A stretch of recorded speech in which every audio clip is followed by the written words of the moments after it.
자, 그래서 또 다른 건 이상한 거 없었어? 네. 자, 그러면 화학 파트 일단 한 번은 봤지만 잘 기억이 안 난다고 하니까 네. 오늘 뭐 어차피 선행을 한 사람이 있어도 오늘 안 왔으니까 그런 사람한테 맞춰서 일단 기본 내용으로 할게요. 아마 오늘 산과 연계 다 끝내기는 쉽지 않을 것 같고 나갈 수 있는 데까지 하고 다음 시간에 이어서 정리하겠습니다.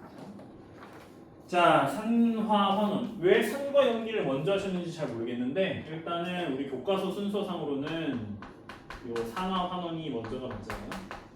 그래서 이것부터 봅니다. 전 교육과정에서도 그렇고 현 교육과정에서도 마찬가지로 이 산화 환원을 설명을 할 때 일단 뭐부터 설명하냐면 우리 지구, 특히 생명체 그리고 사람에게 굉장히 큰 영향을 준 화학 반응 세 가지를 소개를 하면서 이제 시작을 해요. 그 첫 번째는 바로 여러 번 나오는 광합성이지. 그래서 나는 개인적으로 이 광합성에 대해서는 우리 이번 단원에서 배우는 내용뿐만 아니라 앞에서 배웠던 내용들 같이 한번 쭉 정리를 해놓는 게 좋지 않나 생각을 해. 1학기 때도 광합성과 관련된 내용들이 나왔었고 계속해서 광합성이 중요한 반응으로 다뤄지고 있기 때문에 정리를 좀 해주는 게 좋다. 일단 우리 1학기 때 광합성 언제 등장했었어? 1학기 때 광합성은 세포 소기관과 우리 몸에서 일어나는 물질 대사라고 하는 부분에서 일어났었지, 그렇지? 일단 광합성은 어떤 세포 소기관에서 발생하는 현상이야? 그렇지, 엽록체에서 발생하는 현상이지. 그래서 이 엽록체를 갖고 있는 생물들만 광합성을 할 수 있었고, 엽록체를 갖고 있는 생물들은 바로 우리가 식물이라고 분류하는 애들, 그 다음에 이제 몇몇 미생물들, 세균들이지, 이런 애들이 갖고 있어. 자, 그 다음에 이제 배웠던 게 뭐였냐면 물질 대사. 광합성은 물질 대사 중에서 어디에 포함됐었지? 우리 몸에서 일어나는 물질 대사를 크게 둘로, 그렇지, 동화와 이화로 구분할 수 있었지? 네. 그 중에서 어디에 속했었냐면 동화에 포함이 되는 거였고, 동화의 특징이 뭐야? 동화를 딱 특징을 얘기한다면 이제 뭘 얘기할 수 있지? 합성한. 그렇지. 작은 물질, 우리가 좀 어려운 말로 저분자 물질이라고 불러. 자, 이 저분자 물질, 무거운 물질, 고분자 물질이 되는 과정이고 그 과정에서 뭐가 형성이 돼야 되냐면 화학 결합이 형성이 돼요. 그 다음에 또 하나의 특징은 바로 이 과정에서 뭐가 필요하기 때문에 그렇지, 에너지가 필요하기 때문에 에너지를 흡수해야 되지. 그래서 우리가 얘를 뭐로 분류할 수 있었냐면 흡열 반응이라고 분류할 수 있었어. 이 흡열 반응이 사실 이번 교과서에서 새로 추가된 내용이 있어. 지금 요 프린트에 나오는데 다음 시간에 줄 프린트에 요 산과 연기 다음이 요 에너지의 그 출입이라고 하는 단원이 있잖아. 여기에 이제 들어간 내용인 거야. 그때 또 다시 한번 광합성을 다루게 돼. 자, 그 다음에 이제 이번 단에서 얘기하는 광합성의 중요한 부분은 바로 얘가 산소랑 관여하는 반응이라는 거야. 자, 얘가 이제 반응식을 한번 써보게 되면 일반적으로 이렇게 많이 쓰는데 6개의 이산화탄소와 6개의 물, 자, 얘들이 반응을 해. 당연히 여기에 이제 빛 에너지가 필요하고, 자, 빛을 흡수하면 얘가 뭘 만들어? 바로 포도당을 만들지. 자, 그 과정에서 이렇게 산소가 6개 튀어나와. 자, 우리 교과서에서는 이 광합성이 우리 생명체에게 정말 중요한 반응인데, 자, 그런 중요한 반응에서 뭐가 관여했다? 바로 산소가 관여했다라는 부분에 집중해주면서 소개를 해주는 거예요. 자, 광합성이 중요한 이유는 이미 앞에서 남세균에 대한 얘기를 하면서 오존층 형성과 관련이 있다. 결국 이 오존층은 우리가 육상생물, 지구의 육상생물의 등장에 영향을 주었다라고 얘기했기 때문에 자, 이거는 앞에서 설명했던 거니까 여기에 대한 설명은 좀 줄일게. 이렇게 우리가 정리했죠. 자, 두 번째로 소개를 해주는 반응은 바로 철의 재련이라는 반응입니다. 자, 철이라고 하는 것은 현대 사회에서도 굉장히 많이 사용하지. 철이 이제 요즘에 우리 주로 뭐에 쓰여? 우리 현대 사회에서는 주로 철하면은 이 철 자체가 굉장히 튼튼한 어떤 금속의 성질을 갖고 있기 때문에 우리가 이런 건물 혹은 뭐 배나 비행기 같은 이런 큰 구조물 자, 이것들의 기본 골격의 역할을 하는 소재로서 굉장히 많이 쓰이지. 물론 점점점 새로운 소재들로 이제 대체가 되고 있긴 하지만 철이라고 하는 것은 결국 이런 튼튼한 성질을 이용해서 어떤 걸 지탱하는 역할, 그렇지? 지지하고 지탱하는 역할로서 현대 사회에서 굉장히 많이 쓰이고 있어. 문제는 이 자연상에서의 철은 어떻다? 자연상의 철은 자, 순수한 철이 아니야, 그렇지? 얘는 어떤 철이냐면은 바로 산소랑 결합하고 있는 산화철. 쉽게 생각하면 녹슨철이야, 녹슨철. 자, 이 녹슨철은 순수한 철과는 다르게 이 단단한 성질이 없어. 쉽게 부스러지는 애들이거든. 그래서 우리는 여기에서 뭐 해줄 수 있어야 돼? 이 자연상의 약한 철에서 뭐 해줘야 돼? 순수한 철을 뽑아내는 과정이 필요해. 그 과정이 바로 우리가 뭐라 부르는 재련이라고 부르는 과정이고, 이 재련 과정은 결국 철과 결합하고 있는 누굴 빼내는 것이기 때문에 산소를 빼내는 것이기 때문에 여러 가지 기술들이 필요하지만 특히나 뭐가 필요하다? 이 녹슨철을 녹일 수 있는 매우 높은 온도가 필요해. 매우 높은. 그래서 뭐 나는 사실 역사를 많이 까먹었지만은 이 철기 문화가 발달하는 것 자체가 굉장히 발달된 인류 사회였다는 게 굉장히 중요한 내용이지. 철기를 아무나 못 만들었잖아 옛날에는, 그렇지? 그 이유 자체가 높은 기술력을 필요로 하기 때문이지. 역시 여기서도 이제 뭐가 등장을 해? 바로 산소가 등장을 하지.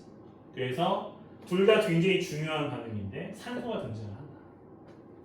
자, 마지막으로 이제 얘기를 들어주는 것은 해주는 것은 바로 화석 연료의 연소다. 자, 계속해서 연소라는 표현이 나올 텐데 이제 연소라는 표현에 대한 뜻을 기억하고 있어야 돼. 연소라고 하면은 이게 무슨 뜻이야? 뭔가를 그렇지 태운다는 거지. 이 태우는 과정에 반드시 뭐가 필요하지? 그렇지, 반드시 산소가 필요해. 그래서 이 연소는 산소와의 반응을 얘기하는 거야. 그런데 모든 산소와의 반응을 연소라고 얘기할 수 있느냐? 그렇지 않지. 이 연소라고 하는 반응은 산소와의 반응 중에서도 특별한 애거든. 어떤 부분이 특별해? 굉장히 빠르고 그 다음에 굉장히 빠른 과정 상에서 이제 에너지가 순식간에 쏟아져 나오기 때문에 에너지의 형태가 뭐의 형태로 쏟아져 나온다? 열과 굉장히 특이하게 빛이 함께 나오는 경우가 많지. 그래서 대량의 에너지가 한 번에 쏟아져 나오는 특징을 갖고 있어. 거기다 이 화석연료는 자, 요거는 중요하지 않은 거야. 중요하지 않은 거는 노란색이 아닌 다른 색깔로 표시할게. 자, 화석연료는 이제 탄소와 수소로 이루어져 있는 이런 물질들이 많아. 이 탄소와 수소는 굉장히 결합력이 강하거든. 그래서 이 안에 뭘 많이 포함하고 있냐면 에너지를 굉장히 많이 포함을 하고 있어. 왜 얘를 연소시키는 과정에서 뭐가 어떻게 된다? 이 에너지가 순식간에 쏟아져 나오는 거지. 대량의 에너지를 얻을 수 있는 반응이고요. 그래서 잘 알고 있는 것처럼 우리 주변에서 뭐 자동차라든지 뭐 배, 비행기와 같은 여러 가지 그 장치들의 에너지원의 역할을 하고 있는 게 이 화석이지. 자, 역시 연소라고 하는 반응 자체가 무엇과 관련이 있기 때문에 이 산소와 관련이 있기 때문에 자, 여기 있는 이 세 가지 반응, 우리 인류와 전체 생명체에게 굉장히 중요한 반응과 동시에 모두 어떤 공통점을 갖고 있다? 자, 산소가 관여하는 반응이다 라고 하는 공통점을 갖고 있다. 자, 여기서부터 이제 시작을 하는 거예요. 자, 내가 지금 설명한 내용이 이쪽부터 4쪽까지의 내용이고 여기 내용은 어렵지 않지만 이제 각 반응별 핵심 포인트를 기억하고 있어야 돼. 광합성의 포인트는 광합성 자체가 우리 통합과학 교과서에서 굉장히 자주 등장하는 반응이거든. 때문에 앞에 있는 어떤 내용 혹은 뒤에 있는 어떤 내용과 연결되면서 문제가 나올지 모르는 일이야. 그래서 우리가 이 광합성이라고 하는 반응의 우리가 지금까지 배웠던 내용들을 최대한 많이 정리를 해보는 게 중요하고 일단 크게 봤을 때는 우리가 앞에서 이런 내용들을 정리했었어. 이번 단원까지 합쳐서. 이번 단에서 굉장히 중요하게 다루는 새로운 반응이 바로 이 철의 재련인데 뒤에서 이제 우리가 배우게 되는 핵심 반응 중에 하나기도 하고, 그렇지? 그 다음에 이 철의 재련을 통해서 우리가 어떤 이득을 얻을 수 있는. 사실 근데 이득보다는 얘는 이제 뒤에서 배우는 반응의 진행이 좀 더 중요한 편이거든. 그래서 아마 핵심은 뒤에서 주로 보게 돼. 세 번째 나와 있는 연소. 연소라고 하는 이 말 자체가 굉장히 잘 등장해. 그래서 우리는 연소란 말을 보자마자 무슨 생각을 줄 수 있어야 돼? 그렇지. 얘는 무조건 산소랑 반응하는 거다. 그래서 우리가 얘가 탄다라고 생각하면은 좀 이해가 안 되는 반응들이 종종 있어. 어떤 게 있냐면 예를 들어서 구리의 연소 반응. 구리는 금속이거든. 그러면 우리가 딱 봤을 때 구리가 탄다? 이런 느낌이 잘 안 들어. 그렇지? 하지만 산소와의 반응이고 굉장히 빠른 반응이다. 라고 생각을 한다고 하면은 그게 그렇게 특별히 말이 안 되는 것도 아니거든. 그렇지? 그래서 연소라고 하는 반응의 뜻을 우리가 일상생활에서 느끼는 뭔가가 불탄다라는 느낌보다는 산소와 반응한다. 산소가 굉장히 빠르게 반응하는 거다. 라고 정리해 주는 게 굉장히 중요해. 그렇지? 이렇게 해서 각 반응별로 특징 포인트들을 잘 정리해 주는 게 좋을 것 같아. 자, 그래서 6조로 넘어가게 되면은 이제 이 산소와의 반응을 정리하게 되는데 알고 있는 대로 여기 좀 기억은 나니? 산화원은요? 아, 산화원은 빼고 다 기억나요. 산과 연기도 잘 기억나? 아, 네. 중화 반응 괜찮았어? 네. 좀 이따가 중화 반응에 대해서 오늘 할 수 있으면 물어볼 게 좀 있는데 학교에서 수업을 어떻게 했는지에 대해서 좀 물어볼게. 자, 일단 산화환. 그래서 우리는 지금 뭐에 관심이 있냐면 이 산소가 관심이 있어. 그래서 어떤 물질이 있는데 자 얘가 산소랑 반응을 해. 이 반응 자체에 관심이 있는 거야. 그렇지? 이렇게 산소랑 반응을 하게 되면 10중8구 어떻게 되느냐? 이 산소가 이 물질에 달라붙어. 왜냐면 이 산소는 반응성이 정말 좋은 애여서 잘 안 보이니? 아, 네, 괜찮아요. 괜찮니? 산소와 반응성이 정말 좋아서 이렇게 결합을 하거든. 그렇지? 이런 물질 우리가 뭐라 불러? 산화물이라고 불러. 자, 이렇게 어떤 물질이 산소랑 반응해서 산소가 달라붙는 이 과정 자체를 우리가 뭐라 부른다? 이걸 우리가 그렇지. 산화라고. 자, 산소가 잘 달라붙긴 하지만 얘를 떼낼 수 없는 건 아니야, 그렇지? 그래서 뭐가 가능해? 이 산화물에서 산소가 달라붙어 있었던 물질에서 다시 이 물질과 산소를 분리하는 게 가능해. 떼어내는 게 가능한 거지, 그렇지? 이 과정 우리가 뭐라고 부른다? 그렇지, 이거를 우리가 환원이라고. 그래서 산화와 환원의 정의가 나와 있는 거지. 산화는 어떤 물질이 산소와 결합하는 거는, 환원은 산소랑 결합하고 있었던 산화물이 산소와 분리되는 거는. 여기서 굉장히 중요한 것은 우리가 예를 들어서 모모가 산화되었다, 산화된다 이런 표현을 많이 쓰게 될 텐데 여기 있는 이 모모라고 하는 말에 들어갈 물질은 바로 반응 물질이 들어가야 돼. 뭔 얘기냐면 자 우리가 볼 반응이 자 구리와 산소의 반응을 볼 거야. 구리와 산소의 반응. 자 구리와 산소가 반응하면 자 이렇게 산화물이 만들어져. 산화구리라는 물질이 만들어지지.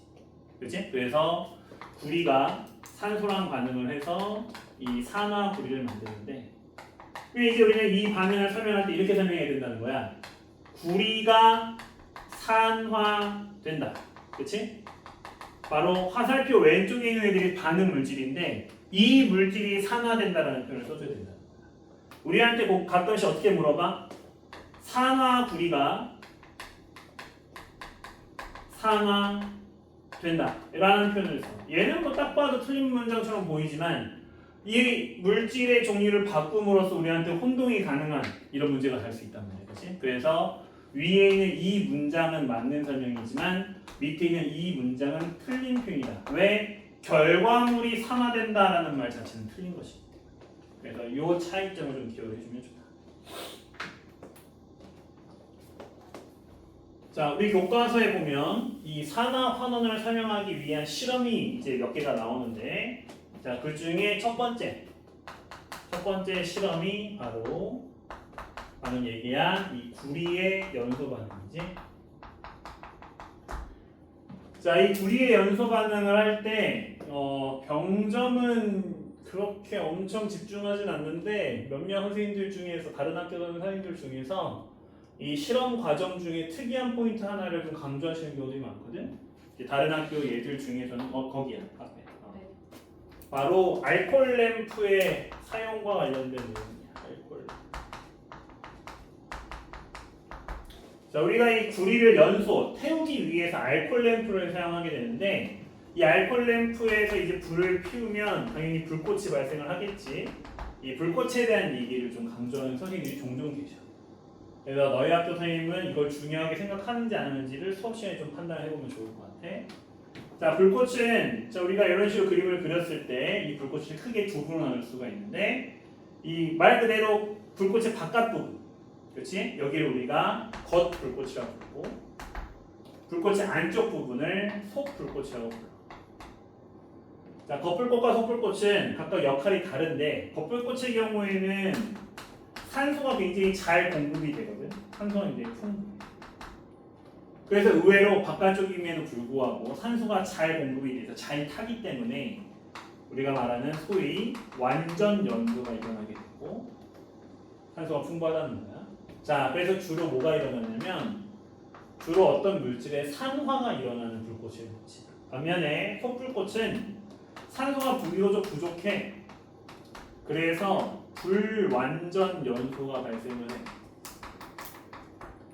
자, 그래서 이 불완전 연소된 물질들이 다른 물질에 산소를 뺏는 자, 환원 반응이 좀 잘 일어나는 특징을 갖고 있어.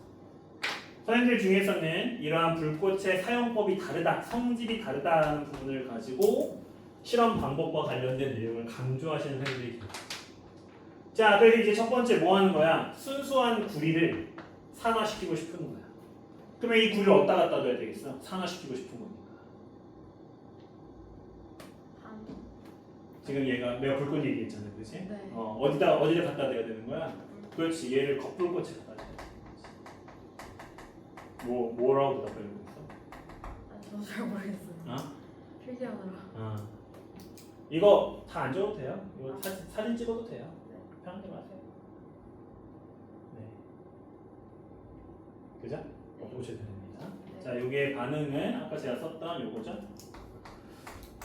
자, 구리와 산소가 반응을 해서 자, 이렇게 산화구리라는 물질을 만들고요. 얘 정식 명칭 원래는 산화구리가 아니라 그냥 산화구리2의 원래 정식 명칭. 이런 애를 그렇죠? 자, 그래서 여기에 이 실험의 첫 번째 중요한 포인트 방금 얘기했던 것처럼 산화를 일으켜야 되기 때문에 이 구리를 어디다 넣어야 된다? 겉불꽃에 넣어야 된다. 자, 그러면 방금 얘기했던 것처럼 이 구리는 산소와 결합함으로써 자, 산화가 일어난다라고 얘기했죠. 자, 우리는 실험을 하는 것이니까 그 결과를 확인할 수 있어야 되는데 우리는 그 결과를 어떻게 파악할 수 있다? 바로 구리의 색깔을 통해서 판단할 수 있어요. 순수한 구리는 원래 무슨 색이었는데 붉은색이었는데 자, 이 산화구리 2는 무슨 색깔로 변하기 때문에 검은색으로 변하기 때문에 자, 색깔이 검은색으로 변하는 것을 통해서 구리가 산화됐구나 라는 것을 파악할 수 있다는 거죠. 자, 그러면 이제 당연히 문제는 어떻게 나오겠어요? 이 반응이 일어나는 것을 겉불꽃이라고 우리가 정의할 수 있으니까 겉불꽃에 넣었을 때 뭐에 대한 색깔 변화에 대한 문제를 줄여낼 수밖에 없겠지. 그래서 옳은 문장 붉은색에서 검은색으로 변한다. 금속이 잘못된 문장 검은색에서 붉은색으로 바뀐다. 이런 식으로 순서를 바꾸는 방법으로 주로 오답 보기를 만드는 편입니다. 자, 이제 환원을 우리가 실험하기 위해서 위에서 만들어진 누구를 산화구리 2를 그렇죠. 산화구리 2를 어디다 넣어주는 거예요? 속불꽃에 넣어주는 거죠. 자, 이 반응에 대해서는 쓰는 방법이 몇 가지가 있는데 아까 내가 무슨 얘기했었냐면 속불꽃에 뭐가 일어난다? 불완전 연소가 일어난다고 했었지? 이런 불완전 연소란 말은 말 그대로 산소가 부족해서 완전히 못한다는 뜻인데 그러면 이제 뭐가 발생하느냐? 이 불완전 연소에 의한 생성물들이 발생을 합니다. 이제 그 중에 가장 대표적인 두 가지 물질이 C와 CO예요. 그렇죠? C는 당연히 그냥 탄소고 그 다음에 CO는 우리가 일산화탄소라고 부르는 거지. 이 C는 탄소인데 탄소 색깔이 원래 검은색이니까 우리가 이 탄소 C를 뭐라고 많이 불러? 그음이라고 많이 부르죠. 그음이 발생한다. 이게 불완전 연소 때문에 발생하는 거예요. 이 얘기를 왜 하냐면 여기 나와 있는 이 산화구리의 반응에 대해서는 우리가 이 둘 중에 누구랑 반응하느냐에 따라서 반응식이 좀 달라질 수 있기 때문에 학교 선생님이 어떤 반응식으로 설명하시는지를 좀 보실 필요가 있습니다. 그래서 만약에 얘가 C랑 반응한다, 그렇지? 그러면 결국 이 C는 완전 연소가 되고 싶은 거거든. 얘가 완전 연소가 되면 뭐가 만들어질까? 무조건 이산화탄소가 만들어져야 돼. 그럼 얘한테 산소를 몇 개 붙여줘야 돼? 2개 붙여줘야 되지? 그러면 위에 있는 이 CO가 몇 개 필요하겠어? 2개 필요하겠지? 네. 그래서 이 CO랑 C가 반응을 해서 자 구리가 만들어지고 CO2가 만들어지는 반응이 있어지는 거지. 근데 꽤 많은 책에서 이 C 대신 누굴 쓰는 경우가 많아? CO를 쓰는 경우가 많아. 그러면 이 CO는 CO2가 되기 위해서 산소가 몇 개 필요하니까? 1개만 필요하니까 앞에 있는 CO가 1개만 나오게 될 것이고, 왜냐면 뒤에서 만들어지는 구리도 미안해 이거 위에 거 2죠. 자 밑에 있는 구리도 하나만 써지게 되겠죠. 자 이렇게 똑같이 속 불꽃에서 일어나는 반응이지만 자 누가 반응하느냐에 따라서 반응식의 형태가 좀 달라질 수 있고 선생님이 문제 의도에 따라서 이제 둘을 혼용해서 쓸 수 있기 때문에 어떤 반응식이 나왔을 때 어떤 반응식이 써지는지에 대한 얘기들을 잘 정리를 좀 해볼 필요가 있습니다. 정리해보면 이 실험에서 중요한 거 첫 번째 일단 이거는 이제 선생님 따라 달라요. 겉불꽃과 속불꽃의 구분 자 각각이 어떤 차이점을 갖고 있는지를 기억하고 있어야 되고 두 번째 바로 이 구리의 색깔 변화입니다. 우리는 색 변화를 통해서 산화가 됐는지 황흑이 됐는지를 파악할 수 있다. 마지막으로 반응식인데 특히 속불꽃에서의 반응식이 실제로 문제에서 꽤나 잘 나오는 편이거든요. 그래서 이걸 좀 기억해 주시면 좋죠.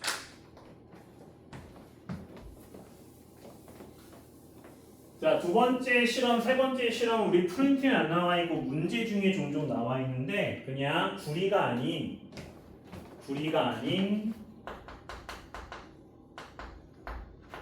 자, 일반적인 금속의 연소입니다. 금속의 연소. 뭐 별거 없죠? 금속의 연소는 이제 우리가 알고 있는 금속들을 가지고 연소 반응식을 쓰는 거야. 근데 이제 내가 아까 얘기했던 것처럼 연소라는 말을 들었을 때 뭐가 생각이 나야 돼? 그렇지. 얘는 산소랑 반응하는 것이다. 그래서 우리한테 반응식을 안 써줘도 뭘 줄 수 있어야 돼? 화학 반응식을 완성할 수 있어야 되겠지. 우리 책에는 뭐가 나와 있어? 마그네슘에 대한 연소가 나와 있어. 그러면 우리 문제에서 이렇게 준단 말이야. 야, 마그네슘을 지금 연소하고 싶어. 그렇지? 그러면 우리는 이 말을 보자마자 뭘 얘기할 수 있어? 아, 마그네슘이 산소랑 반응하는 거구나. 를 알 수 있어. 그 다음에 이제 파악해야 될 건 뭐야? 이 마그네슘이 이온의 형태로 바뀌면 어떤 형태를 갖는지를 기억하고 있어야 돼. 그렇지? 마그네슘 몇 가 이온을 만들어내? 그렇지. 얘는 2가 이온을 만들어내지. 그러면 산소 자체가 몇 가 이온이니까? 역시 2가 이온이니까 몇 대 몇을 결합을 해야 돼? 1대1. 그러니까 여기 있는 산소가 2개니까 마그네슘도 몇 개가 만들어져야 돼? 2개 만들어져야 되고 그래서 이렇게 EMgO를 만들어야 되겠지? 네. 자 앞에 있는 구리는 색깔 변화라고 하는 독특한 특징을 갖고 있었어. 얘는 그냥 외워야 돼, 이 색깔을. 하지만 다른 금속들 다 외울 필요가 없겠지, 그렇지? 그래서 다른 금속이 나올 때는 주로 뭐가 나온다? 이 반응식을 완성할 수 있겠냐라는 질문이 주로 나오겠지. 근데 얘도 사실은 나오는 게 거의 정해져 있어. 거의 얘도 마그네슘이 나오고 그다음에 뭐 기껏 나와봤자 나트륨이나 칼륨 정도 우리한테 흔한 금속들 이 정도가 나오니까 그렇게 어렵진 않게 볼 수 있을 거예요. 그렇죠? 그다음에 마지막으로 우리 프린트에 살짝 나와 있는 지금 이 마그네슘과 드라이 아이스의 반응. 얘는 책에 따라 안 나오는 책들도 많아요. 마그네슘과 드라이 아이스. 드라이 아이스는 알고 있는 대로 뭐가 원 형태야? 이상. 그렇죠. 그래서 얘는 마그네슘과 이산화탄소의 반응이고요. 역시 이 반응이 결과로는 마그네슘이 산소를 뺏어갑니다. 그래서 MgO가 만들어지고 굉장히 특징적인 게 뒤에 이제 C가 혼자 남게 되는데 아까 얘기했던 것처럼 이 C가 무슨 색깔이기 때문에 검은 색깔이기 때문에 우리는 어떤 결과를 얻을 수 있다? 자, 검은색의 가루를 얻는다 라고 설명할 수 있겠습니다. 그래서 이런 좀 독특한 실험 결과가 나오기 때문에 종종 문제에서 활용되는 대표적인 금속의 산화 환원 반응이죠. 자, 자, 세 가지 실험으로 이 산화 환원을 확인하는 실험들을 했고 모두 공통점으로 산소가 반응한다라는 공통점을 갖고 있는 이런 이 특징이 있어요. 자, 그래서 이 세 가지 실험에서 우리가 정리할 수 있는 거 방금 얘기했던 것처럼 자, 산소가 누구랑 반응을 하느냐를 통해서 산화 환원을 구분하는 것이고요.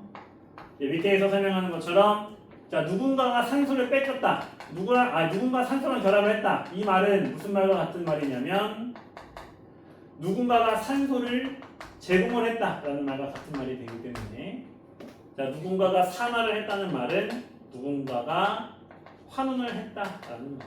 즉, 이 둘은 항상 동시에 발생을 한다. 라고 설명할 수 있고요. 이것을 우리가 뭐라고 얘기한다? 산화 환원의 동시성 이라고 얘기를 한다까지 이렇게 이제 첫 번째 내용의 개념 부분 내용입니다. 한번 그래도 오래되긴 했지만 한번 봤으니까 알겠지만 여기는 의외로 실험적인 부분이 되게 중요해요. 그래서 실험의 결과와 관련된 내용들을 좀 잘 알고 있어야 되고 금속의 연소, 산소와의 반응에서의 핵심은 바로 이 금속의 겉모습, 색깔 변화를 통해서 얘가 산화가 됐는지 환원이 됐는지를 확인할 수 있다는 것이고 특히 그러한 색깔 변화를 확인하는 대표적인 금속이 구리니까 구리의 색깔에 대해서는 잘 정리를 좀 해주는 게 문제를 풀 때 유리하겠다라고 정리할 수 있습니다. 자, 그래서 이제 이렇게 산소와의 반응을 통해 산화환을 정의한 다음에 이제 산화환원의 예를 보게 되는 거죠. 산화환의 예 중에서 가장 중요한 건 역시 광합성과 철의 재련인데 광합성은 워낙 중요한 부분들을 우리가 많이 얘기를 해왔고 각 단원별로 항상 등장하니까 여기서 그냥 간단히만 얘기를 할게요. 그래서 광합성에서 승윤이가 기억해야 될 거는 딱 한 가지. 자, 이 광합성에서 산화되는 건 누구고 환원되는 건 누구인가? 요것만 기억해 주면 돼요. 그래서 우리 아까 썼던 6CO2, 자 6H2O가 자 포도당과 6산소를 이렇게 만들 때 자 누가 산화되고 누가 환원되는 것이다. 결론적으로는 이산화탄소가 포도당으로 환원.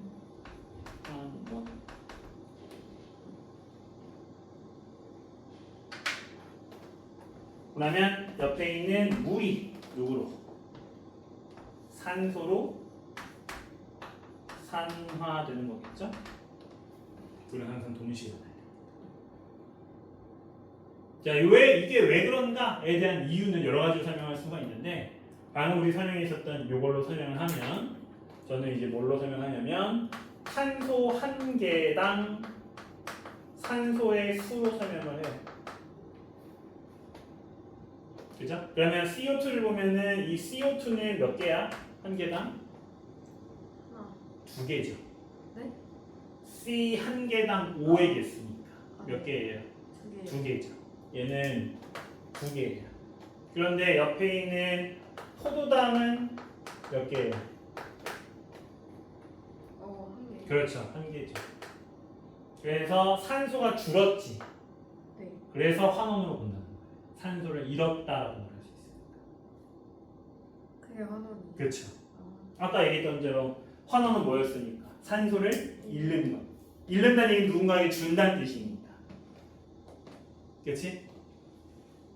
물론 이렇게만 설명하면 뭔가 개운하게 설명은 안 돼. 하지만 우리 수준에서 가장 산소를 가지고 설명하기 쉬운 방법 중에 하나가 이거기 때문에 이유는 별로 중요하지 않다. 얘는